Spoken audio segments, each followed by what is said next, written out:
समाज के मालेगांव कारपोरेशन में सभी लीडरां कचरे में पैसा ढूंढने का काम शुरू किए। सब लोग कचरे नाले गटर में पैसा ढूंढ रहे। किसी भी किस्म का कामकाज शहर में तरक्की के नाम से करने का कोई उनका वो नहीं है। यानी कंस्ट्रक्शन छोड़ो, अब तो सिर्फ कचरा। वाटर गिरीश के नाम पर माजी महापौर शेख रशीद साहब ने एक बड़ी तोड़ी कर ली। हम हमेशा बोलते थे कि ये करप्टेड लोग हैं, ये तोड़ीबाज भी यही हैं। वाटर गिरीश के नाम पे ये 2 बार ठेके धरने पे बैठे, अगर आप गौर करेंगे। आखिरी धरना जो था इनका 2 घंटे का, उसमें इनको 4 मार्च का लेटर दिया गया। ये अखबार में जो मैं पढ़ा वो बता रहा हूँ कि 4 मार्च को इनको उस मामले में जवाब दिया जाएगा, यानी फैसला कर दिया जाएगा। 4 मार्च से आके आज 10 मार्च है। उसके बाद से कोई भी किस्म का माजी महापौर, माजी आमदार शेख रशीद साहब या कांग्रेस पार्टी ने कोई एहतजाज या एतराज़ नहीं किया। ना अवामी तौर पे हमको समझ में आया, ना ही मेरी मालूमात में कारपोरेशन में उस ताल्लुक से कुछ लिख कर दिया। जो 100 करोड़ के ऊपर का जो ठेका निकला गटर साफ करने का, रोड साफ करने का, उसमें इन्होंने दिग्विजय कंपनी से ये आपस में सेटलमेंट हुआ कि तुमने हाईकोर्ट में जो रिट दाखिल की है स्टे के लिए, वो रिट विड्रॉल कर लो। उन्होंने विड्रॉल की लिस्ट और दिग्विजय कंपनी को ठेका दिया गया। और वाटर गिरीश के ताल्लुक से इन्होंने बोला कि अब हम कुछ नहीं बोलेंगे। इस तरह की तोड़ी की जाती कि एक आदमी अब गटर से कचरा निकालेगा और एक आदमी कचरा उठा के डेपो पे ले जाएगा। इस तरह से इनका सेटलमेंट हुआ। और हम हमेशा बोलते हैं कि वाटर गिरीश कांग्रेस की दुकान है। वक्तन बवक्तन उस पर ये एहतजाज जरूर करते, मगर एकदम अचानक खामोश हो जाते। हम इक़्तिदार में नहीं है, हम अपोजिशन में हैं। हमसे जितना हो पड़ता हम उसके खिलाफ बोलते हैं। 4 लाख क्यूबिक मीटर का ठेका निकाला गया।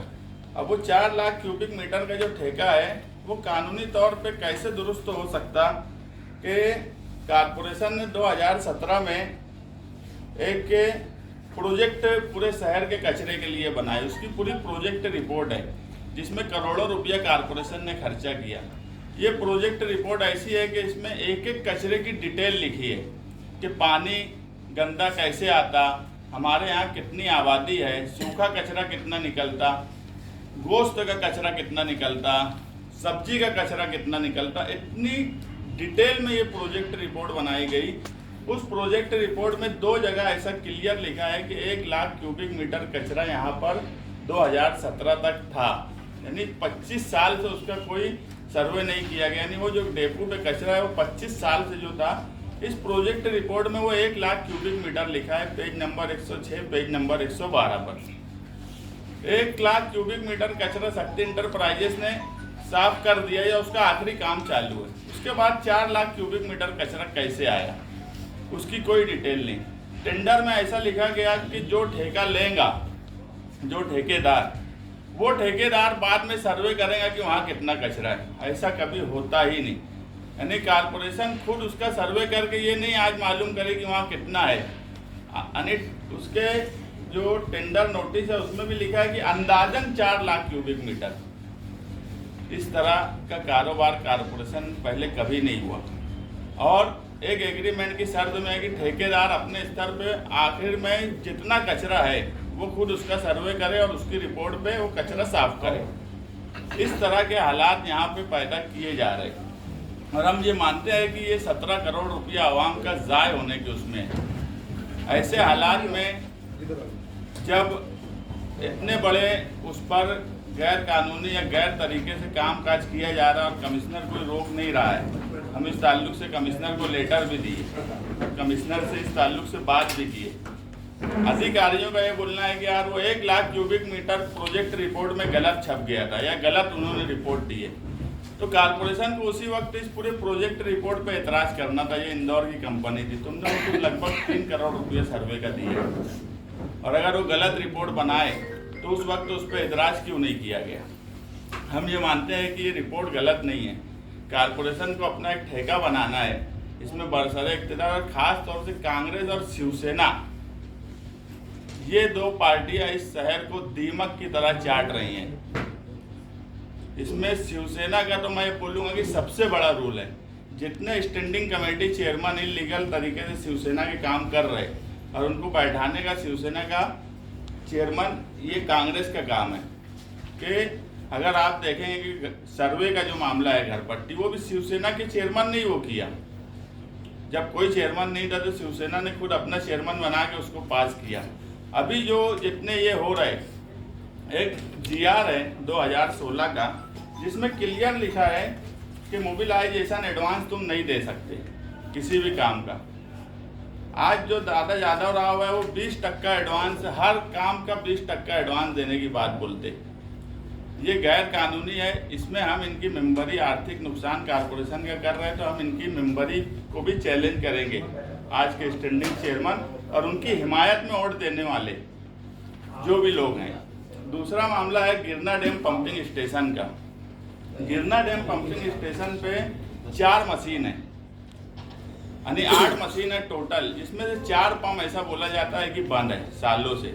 अब वो पंप बंद क्यों है? ये कारपोरेशन में इतने इंजीनियर हैं, उनका काम था उसको चालू रखना। उसका ठेका निकाल दिया गया 3 करोड़ 71 लाख का, सिर्फ उसकी रिपेयरिंग का ठेका 3 करोड़ 71 लाख रुपये का निकला। हमने उसमें बहुत कोशिश की कि यार वो नई मशीन कितने की है इसकी डिटेल मिल जाए। कारपोरेशन के लोगों का इतना जोर चल रहा है कि जितनी 3-4 कंपनियां थी, वहां जब फ़ोन किया गया तो वो एक ही बात बोले कि मालेगांव महानगर पालिका ने लोगों ने कोटेशन देने के लिए मना किया है। महानगर पालिका का ये बोलना है कि वो खुद जब भेजेंगे तो ही किसी बात का कोटेशन देना है। तो हमने मनमाड़ म्यूनसिपल काउंसिल के नाम से कोटेशन मंगवाया।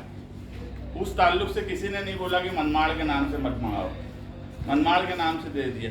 मतलब सीधा के यहाँ के बड़े अधिकारी ये सब काम इलीगल करके लोग कंपनियों को मना भी करते हैं कि वो उनके नाम से कुछ न दे जब तक वो खुद ना बोले। मनमाड़ म्यूनसिपल काउंसिल के नाम से जो कोटेशन आया 500 HP का, उसकी कीमत नई मशीन की 35 लाख रुपया है, प्लस GST और इंस्टॉलेशन का खर्चा और 3% उसका ट्रांसपोर्ट का खर्चा। वो उसमें टर्म कंडीशन में कोटेशन में उन्होंने दिया है।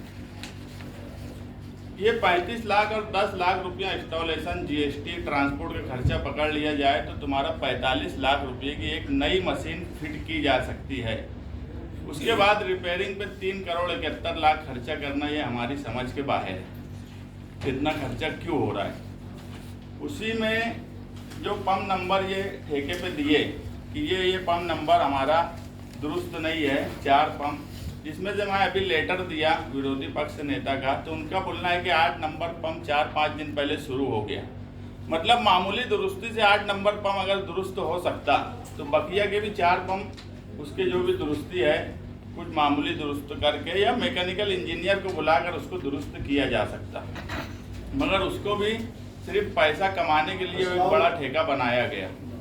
ऐसे हालात में जब महानगर पालिका इस स्तर पे चली जाए कि जितने की नई मशीन मिलने वाली है उससे डबल गांव में सिर्फ वो रिपेयरिंग कर रहे, तो आप समझ लो कारपोरेशन का कारोबार किस तरह का चल रहा है।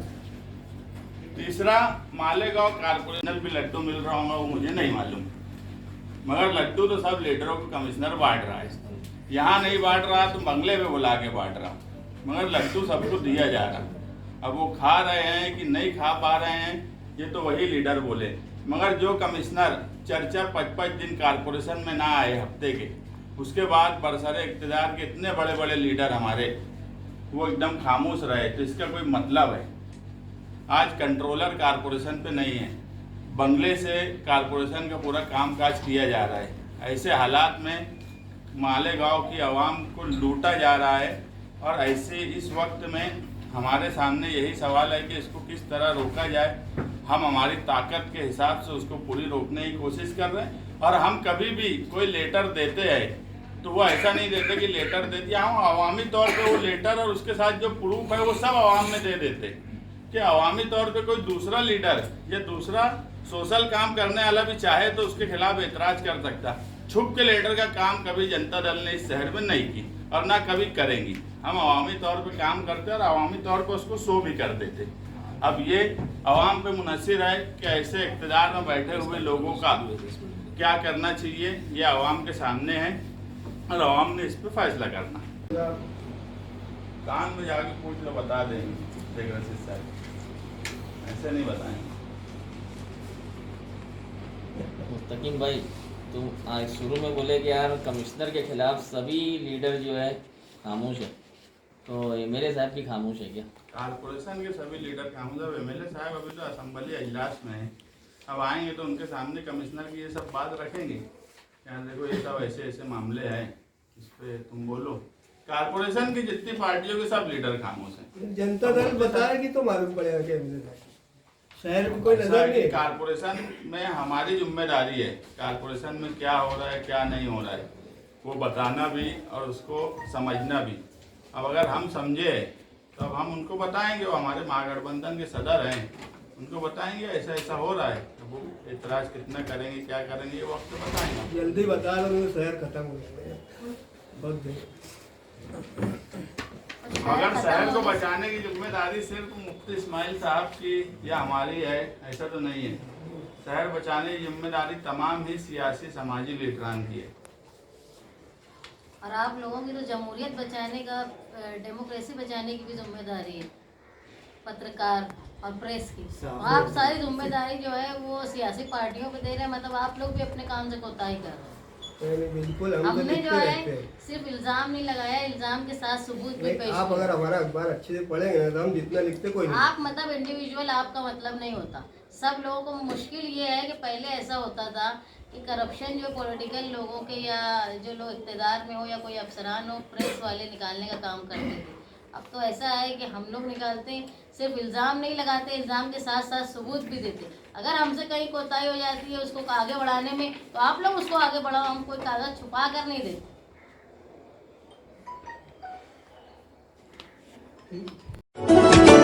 राजधानी राजधानी राजधानी राजधानी